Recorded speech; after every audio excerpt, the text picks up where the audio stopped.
احنا كنا فاهمين غلط انه الدايت مكلف، وان الدايت معناه ميزانيه مختلفه للبيت، وان انا ما ينفعش اكل كشري وسلطه وفول والحاجات البسيطه بتاعتنا اللذيذه اللي اكشلي كلنا بناكلها في حياتنا اليوميه واخس. لا الحقيقه ينفع. تعالوا اوريكم مثال هايل ازاي ينفع. احنا كنا فاهمين غلط ان احنا ما ينفعش ناكل كشري بالعدس الاصفر في الدايت، ولكن احنا خليناه ينفع.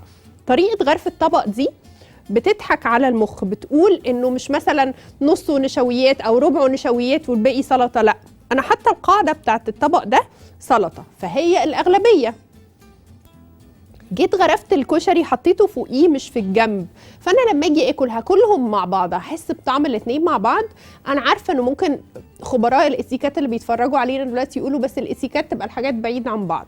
صح، ده لو جاي لي ضيوف، ولكن انا وانا قاعده في البيت عايزه اضحك على مخي واوريه انه النشويات هي الجزء الكبير من الطبق. على فكره دي تريك بتنفع معايا انا شخصيا، وساعات بيبقى نفسي اكل كشري كتير جدا، اعمل التريك دي احس انا خلاص طب ما هو الطبق كله كشري اهو، عاوز ايه تاني؟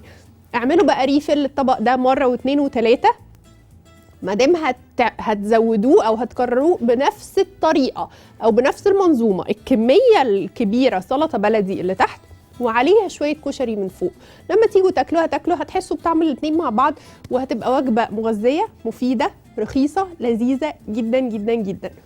كمان النهارده كنا فاهمين غلط، اكتشفنا انه احنا ممكن نعمل كوكيز اقتصاديه وصحيه في نفس الوقت، مع ان في ناس كتير بتتخيل انه اقتصاديه وصحيه دول عكس بعض، عارفين ما بيمشوش مع بعض، ولكن فعليا كل ما هو موجود في بيتنا كل يوم هو ده الحل الامثل والمكونات الصح اللي المفروض نستخدمها علشان نعمل وصفات صحيه. وكانت النهارده البطله بتاعه المثال للفكره دي معانا هي كوكيز الفول المدمس.